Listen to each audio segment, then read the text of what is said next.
Hello everybody and welcome to Cause and Effect, a show about VTES. This is the first episode of the second season, and I would like to start thanking all you viewers out there for all your previous input on the previous season.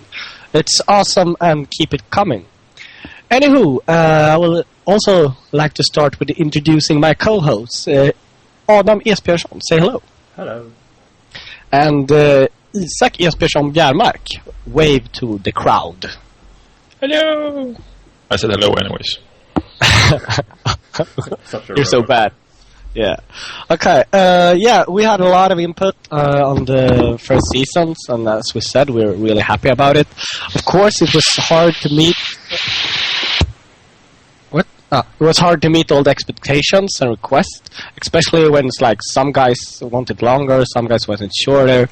Anyhow, you had like a hard time making up your mind, but we tried to like do the best we can.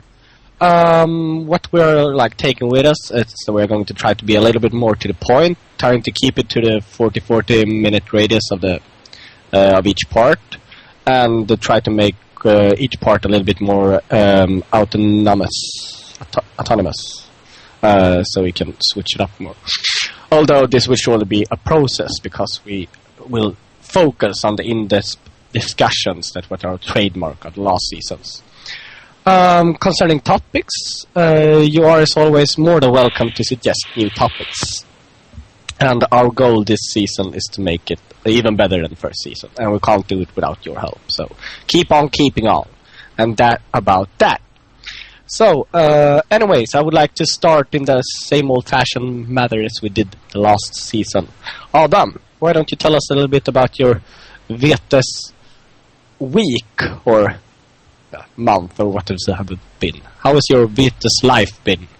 It's been prospering. I don't know. We had a tournament, like a Boxing Week tournament, and of course there's been some like casual game Wednesdays as well. I'm still like creating new decks and like experimenting. It's been going quite well. It's really fun. Like even though we're not getting any new cards, I can create a new deck that I feel like this could be competitive almost every single week. So it's I'm like feeling excited about it. You have any favorite new creations that you want to share with the world? Sure. This Wednesday I only had the time to play one game, but I played it with a new deck, like a 60 card under the law firm deck with liquidation, and then under the special to vote up the cards you need, and Victor, Pelletier and Mustafa. So both of them have celerity, so we can play Force Mars and Scalpel Tongue. Under it. So it felt quite strong, and I managed to win the game. So it was nice. Cool. Kudos. So, Isak, how has your VTES life been? It's been great. Over the holidays and a week after the New Year's Eve, I was in Örebro with my family at my family's place, so I only brought like a dozen of decks, and I wasn't able to optimize any of the decks or anything during the break, so I more or less played the same decks. But the newest deck is True Brujah deck, based on Peter Botos or something like that deck that won the Hungarian championships 2 years ago. But it's been great. I have to agree with Adam. Still seeing new decks. The tournament we had in Örebro, Eric Torstensson won with a new aspect of the Azure tablet abuse with Infernal Pursuit. It was really cool to see.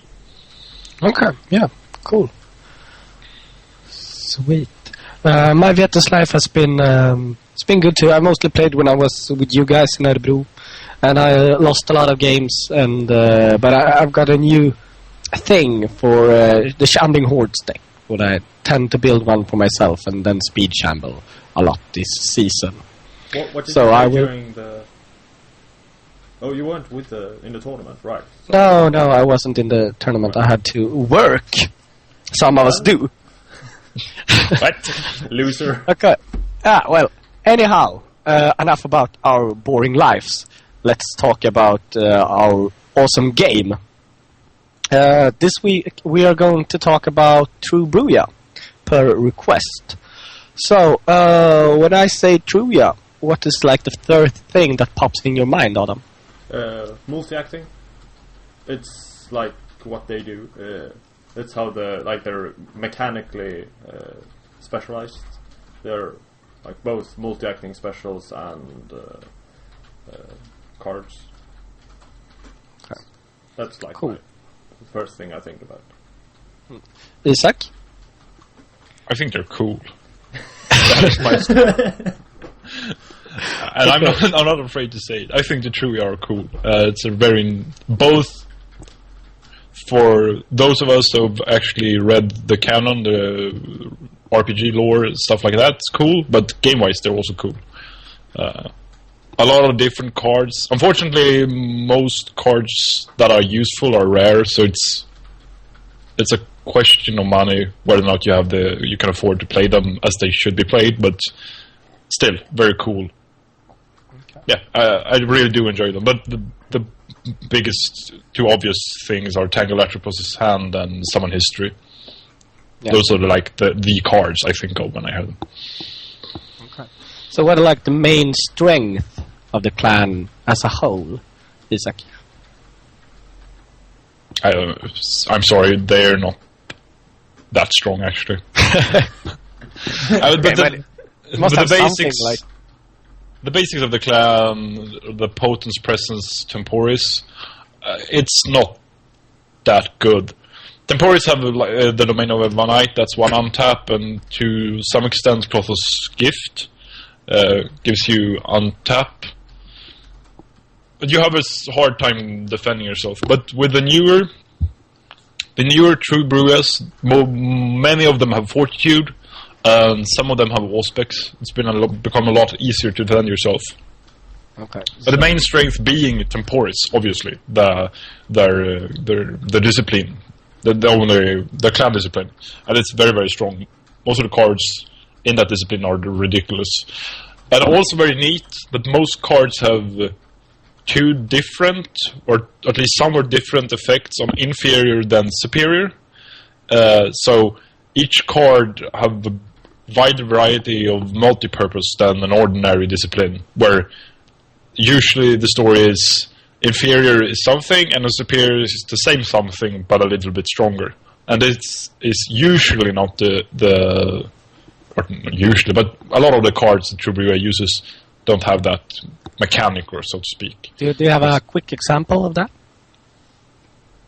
You have the Hourglass of the Mind, you have Klothos' Gift. Domain of Night is widely different.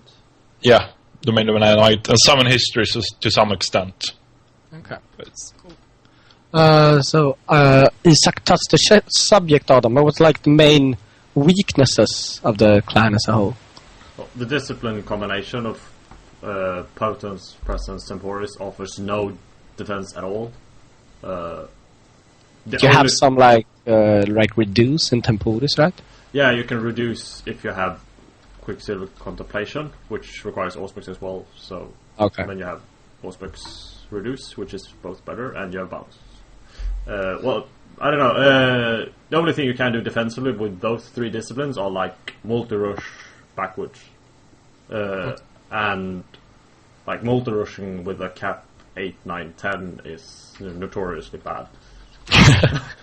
So that's like their weakness. Either you have to be hyper-aggressive and pray that your predator won't kill you fast enough, or you need to make something like perform magic with disciplines, like you use the Auspex True Brujahs, or combine them with another clan which has defensive disciplines like Dominator or Auspex.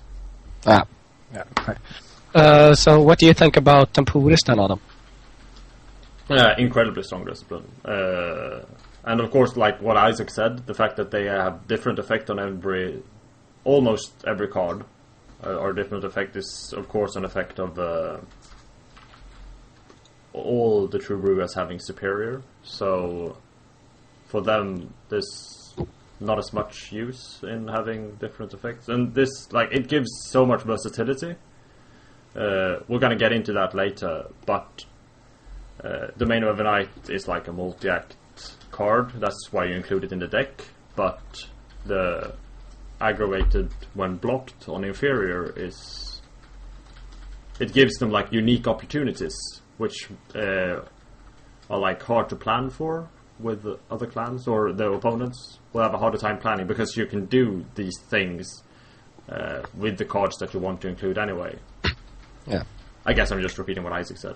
So, well, yeah. So, anyhow, all the guys of the True Brujahs have superior, right? That's awesome. Every single True Brujah have superior and tempores. Okay. But what about like the guys themselves? We talked a little bit before the show. Like they lack like a main guy, like a head honcho. Would you like to? What did you mean when you said that earlier? Like, before the show, Isaac mentioned it. What did you mean? When you compare them to the other scarce clans, that is Nagaraja and Salubri, they have very obvious, like, star or star-ish vampires. Like Ledin Thu, you play him for his special. He's very similar to Giovanni, but he has a very strong special. Or Solot. It's a very strong vampire, 11 cap, have a very strong special, and you play a lot around those vampires, or you focus on them as individuals. But when it comes to the True Brujah, not as much. One could argue that Shalmat, for instance, is a star vampire, and I could agree with that to some extent, but there aren't right now, at least, any obvious archetypes, including a star vampire. The most archetypical deck that exists with True Brujah is the one with the Fortitude and Auspex, and those two vampires are more or less the same. And you play them for their for their disciplines, not as much for their specials. And also there's a third one with Auspex Fortitude as well, so it makes them even less unique. Yeah. Okay. Before we go into discussing that archetype, I would just like to mention: have you guys ever had? You guys have both played True Brujahs, right? Yeah. To some extent. Okay. Have you ever had any difficulty with their drawback? Like they can't use celerity? Is that something that you even think about? So if you want to use Summon History for Drums of Zytopic in Distraction instead of Hourglass of the Mind, you can't do that. I'm sorry. There's nothing else with it. That drawback is very much from the RPG, I guess. Yeah. Because it doesn't affect your gameplay at all. Since it doesn't affect like Outferiors either. So it's none of them have celerity, so you don't want to play celerity anyways. And the moment you start doing like the Drums of Zytopic trick, you're doomed. So yeah. Okay. Any more? Big picture thing. The scarce thing is an obvious drawback. Yeah, of course. It makes them basically impossible to play three of them because they don't have any reliable defense and don't have any reliable bloat or something like that. So you can't pay the scarce cost once. That's free pool. It's not nice, but it's okay. But paying it a second time is too much. Can't be done. Adam, you have any thoughts about the scarce cost? No, it's just a 3 full extra investment. Yeah. It's impossible to work around. It's not a huge amount. It's just something you have to do.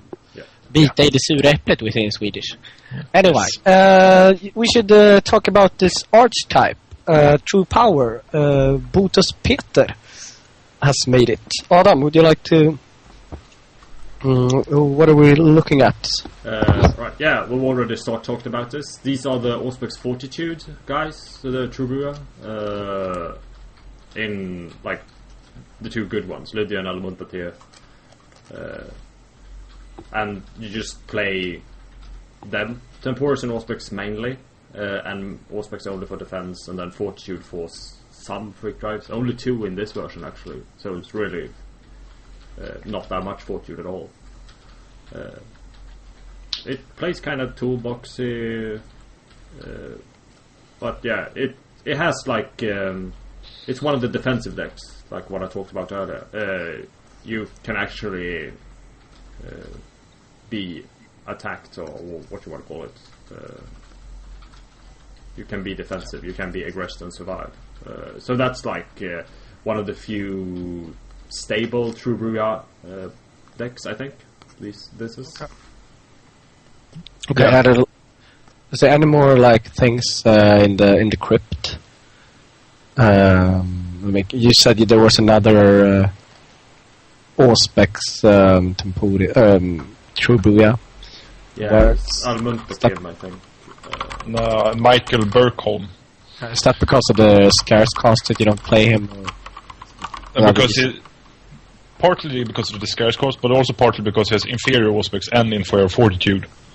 Yeah. So, on my eyes, it is too weak. You might be able to play with inferior Fortitude, but inferior Auspex is way too bad. Yeah. Because you really do need the bounce to be able to put a significant amount of pressure on your prey and to survive. Yeah. So yeah, you can see this is standard reaction pack, kind of just big Auspex, and you send away the bleeds and such. Let's not get into that so much. But what are the other like key points of this deck, Adam? Like how he plays it, he plays quite heavily on the outside Hourglass Domain of Evernight inferior combination. Okay, so what is that? That's outside Hourglass does on superior does 2 damage before range is determined, and Domain of Evernight causes a blocked action. If blocked, all damage done to vampires and resulting combat is aggravated. So you can do 2 aggravated damage before range is determined. You need prevent to survive that combat, and I think, well, obviously you don't want to be blocked. It's better to have your action succeed, and if you do that, you play Domain of Evernight on superior. So maybe you use the outside Hourglass trick once, and then everyone else is scared of blocking you after that. I think that's how it plays out most of the time, and that's a real big strength. Yeah, and it's playing it's kind of, or at least cheap-ish, to have it on your hand.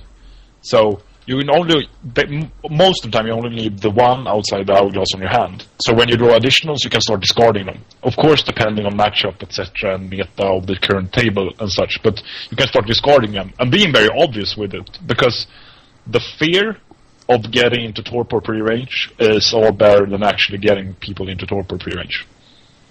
Okay, yeah, this is a really... You want your action to succeed, and you want to use Domain of Evernight to untap. Okay. That's what you want to do. So that's like a key point that puts that you don't have to have like as many stealth cards in it, right? Mm-hmm.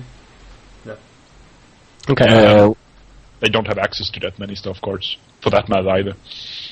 Okay, so any more key points? I'm not sure. Tangle Atropus is... But I guess that goes into the strategy of the deck. Like, tap leading is really, really strong with Tangle Atropus. Okay. We'll talk about that? Yeah, we'll come back to that later then. Yeah. And discuss... I think we should mention Quicksilver Contemplation, because that card is awesome in this deck. Okay, so...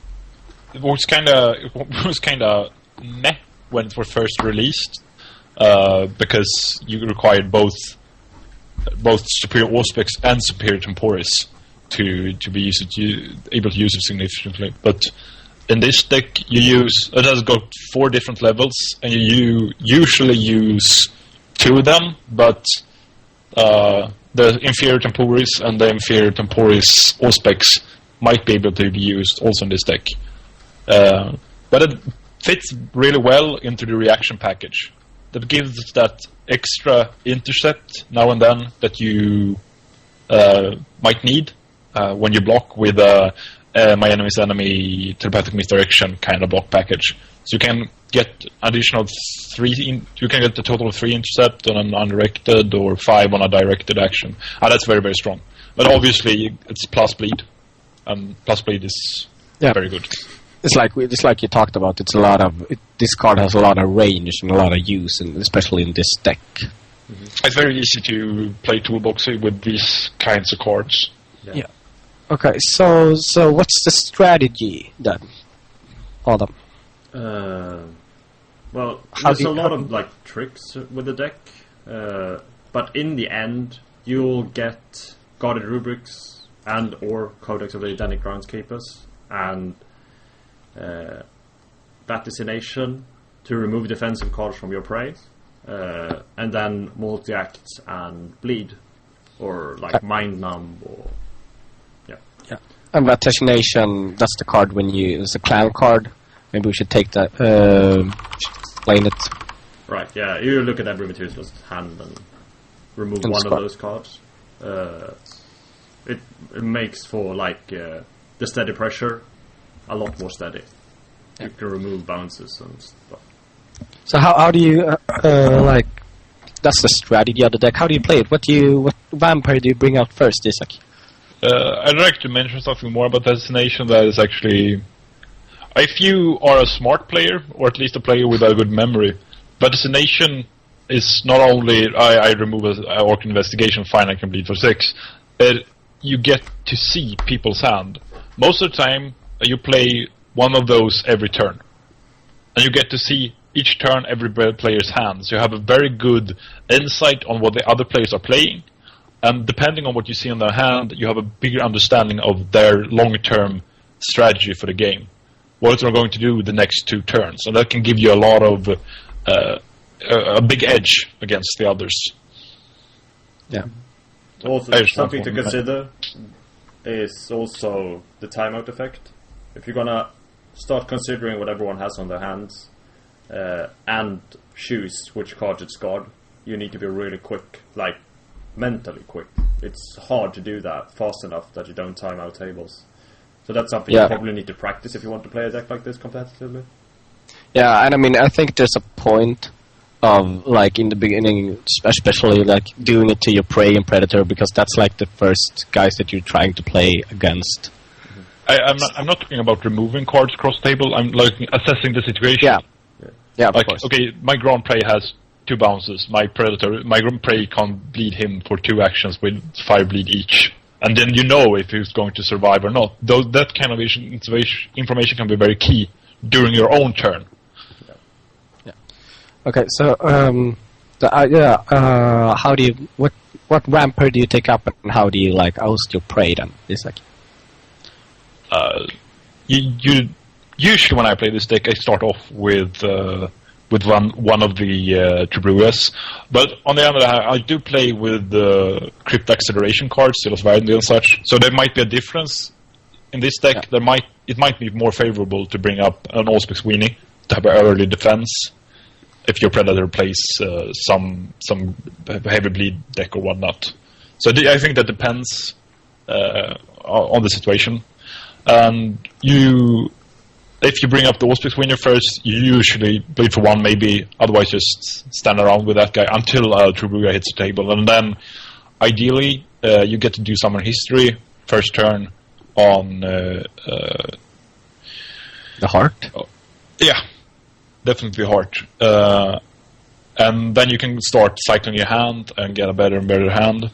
You have a lot of options with this deck. When it comes to this point, you can add more stuff that you can summon history. Play some history on. You can add Ponticulus. You can add Ankara Citadel Turkey. You can add the Barrow Convergence, etc. And do you get a problem with the blood if you do summon history? There's some issues with blood in this deck, I think. But as we see in this deck list, let's find ways to move around it. 3 Perfectionists is actually kind of much. And Tabric's Assembly gives your blood to True Brujah each on the face. and if you're lucky, you get the Giant's Blood. So there's 5 cards which gives blood, and 4 of them give steady blood, like once per turn. Okay. So this is a blood-heavy deck, especially since the bleed equipments, which are the base in the bleed package, cost 1 blood each time you use them. Yeah. And then you basically you try to stay alive with your bounces and reaction packet, and then bleed and tap. Yeah. And like the Tangle Atropos hand, something that's really important to mention about that card is when you're bleeding and your prey is bouncing you, you can ask your ground prey to block. You just declare, I attempt to block, and then you play the Tangle and untap, and you can try to bleed again. So this, even not considering Vaticination, only with Tangle Atropos hand, it's really strong against bounce defense, since for every Tangle you need your prey needs 1 additional bounce. So that's quite strong. Yeah, I mean it's a really good card, but that when you're able to change your mind, if you will, or draw back time, or what's it? Not exactly. But another thing with that worth mentioning is the many choices you have to use it. One of the other choices you have is to, instead of trying to stealth past a blocking prey or predator, you can try to make him waste wakes. So as soon as he plays a wake and announces an attempt to block, you play the Tangle Atropos hand, you take the action card back, you do all the stuff you should do, and then you attempt again. Yeah. And if you could even not play it on Superior, because if you play it on Superior and suspect that play got another wake, he will play the wake and an intercept card and get to cycle the intercept card. So if you go for a strategy to try to remove wakes, and maybe you know that they only got the 2 wakes from using a vaccination first. So it's a lot. I recommend a good memory. It's true for most VTES games, I think, but when playing with vaccination, because it's, at least for me, sometimes it can be hard, keeping track of all the stuff you have on your hand and all the stuff you can do and all the stuff you should do. So all of that bring it together. So, but remembering 3-4 other players' hands, that's 28 cards plus your own 7 cards. So, Adam, do you have any more strategy points of this deck? No, it seems. No. Yeah, the rest of the deck is kind of to the point, I believe.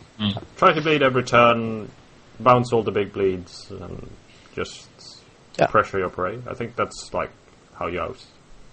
Yeah, it's kind of a steady pressure that grinds down, right? Yeah, but sometimes it can act kind of surprisingly. Since you have multi-act, and all of a sudden you can play a summon history on, say, the guarded rubrics, you bring it to play. First, True Brujah bleeds for 3, you play a Quicksilver Contemplation, that's for 5. The second Brujah gets the guarded rubrics from the first True Brujah. That vampire bleeds for 5 again. And you can use Andre Leroux's special to reduce the bleed to increase his bleed. So all of a sudden you can have bled your prey for 12, 13, starting around with no stuff on the table. So sometimes it can be kind of surprising. It's possible, when you want to make a switch in the tempo, which is important often. Okay. Adam, do you know how do you play against the deck? Any pool damage to this deck stays.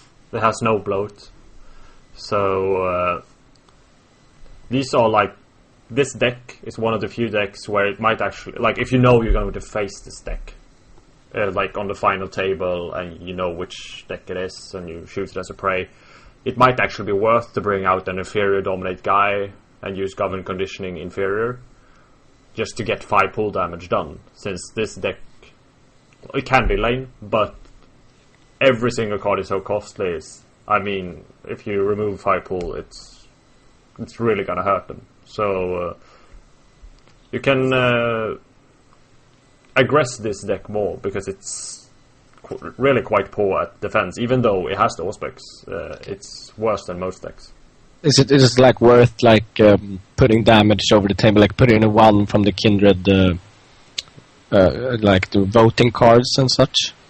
I don't think it's like a particularly hard deck to oust. It's by no stretch of imagination like harder than a Stickman deck or like anything else that plays with Auspex, but so I wouldn't do it cross table.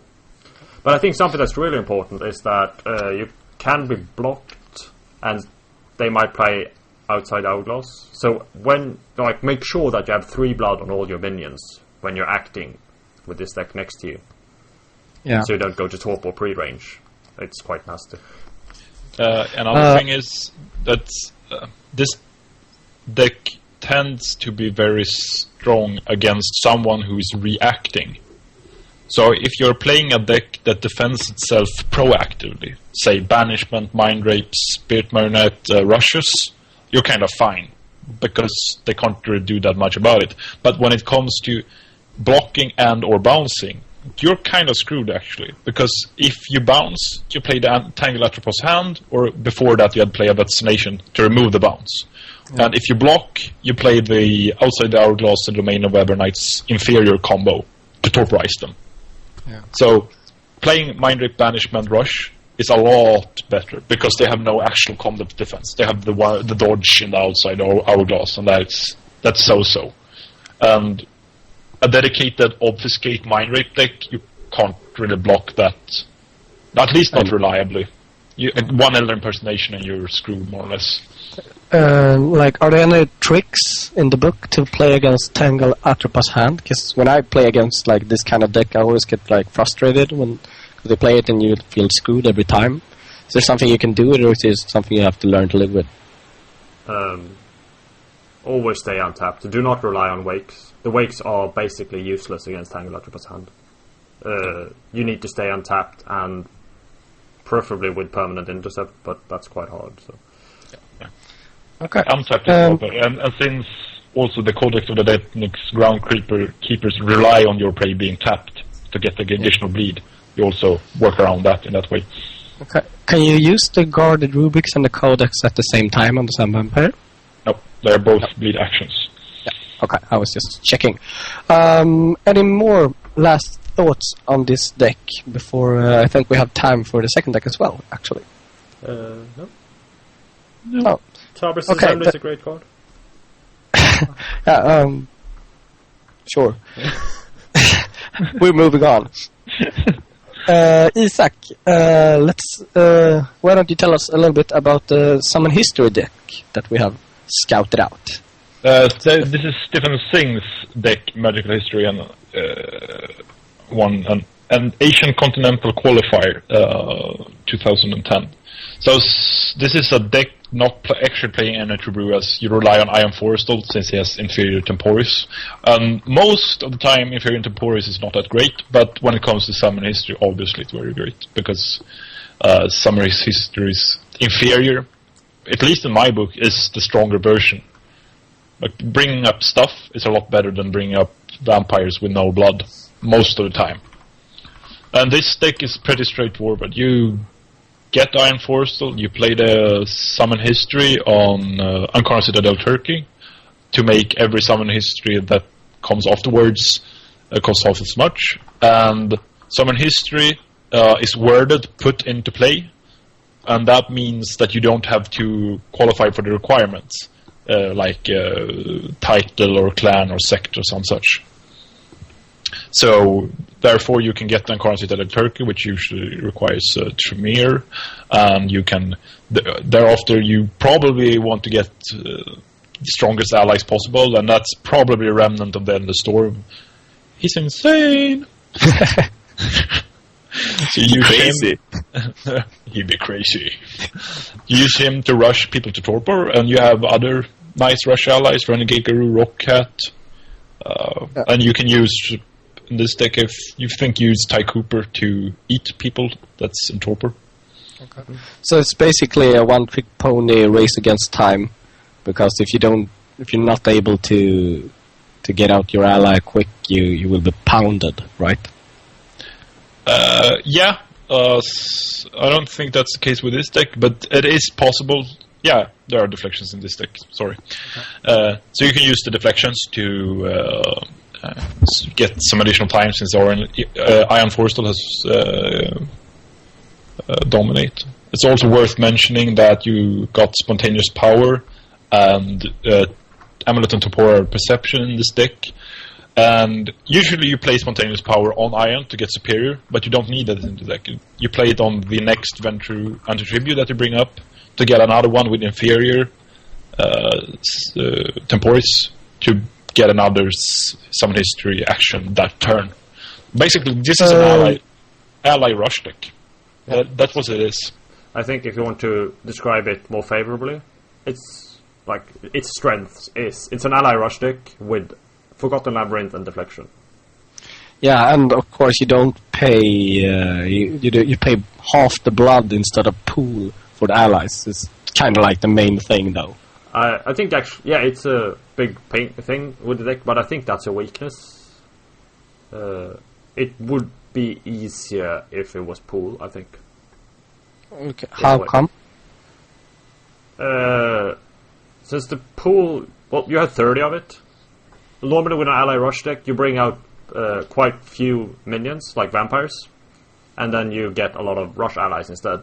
With this deck, if you do that, you bring out only Iron, and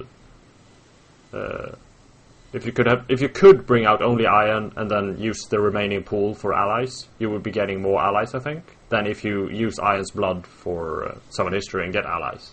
So, in your mind, this is a really inferior ally rush deck? No, it has the weaknesses the strengths of Deflection and Stealth, as said. But I think you get fewer rush allies with this deck than like a Speed Warghoul or Speed Shambler.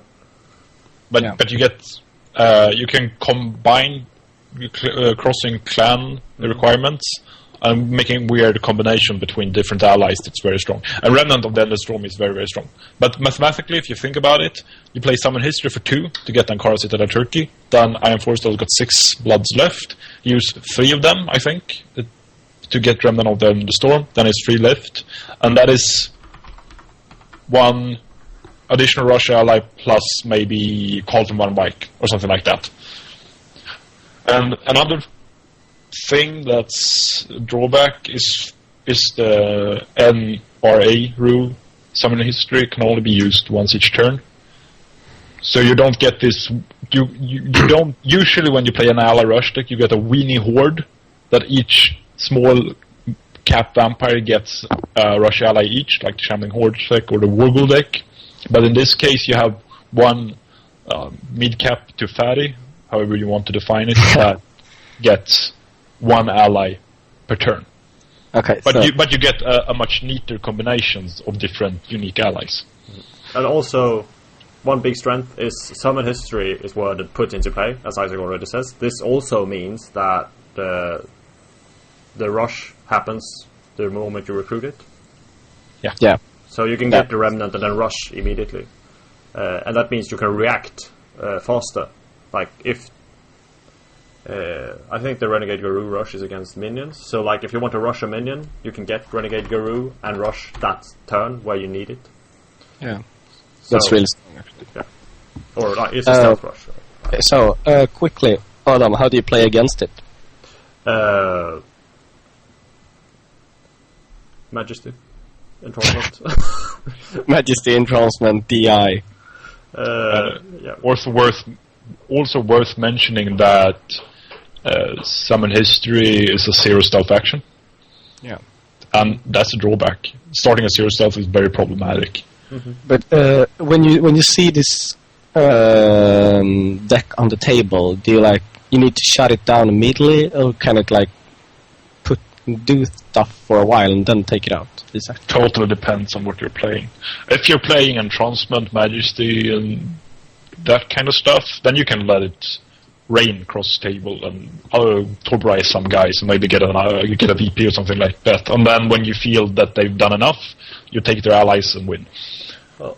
But if you play something that can't handle rush allies, then by all means be nasty cross table. Yeah. Also like a rush ally deck, if they have 5 permanent rushes, if they get to that situation, you're screwed. So you need to kill them or make sure they die before that. But I think that goes for most any deck. You can't let anyone get too strong if you want to take the duel with them. Of course. Okay, last thoughts on either of these decks, if you had any more input? It's very unfortunate that Summon History, I think, right now is the most expensive card on eBay. So it's very unfortunate. Both of these cards play Summon History, and it's kind of important in both decks, because it's, like, very similar to Magic of the Smith. So I think that's sad, but if your playgroup allow proxies, play these decks, test out and play them. They're very fun to play, especially the one with 42 specs. I really enjoy playing that deck. And I think like there's a lot of stuff you can still figure out with these cards. Yeah. So, because there's like no end to the possibilities with Summon History. Adam, anything? No. No. Sweet. Then this is the end of part 1, and I hope to see you guys in part 2. Bye.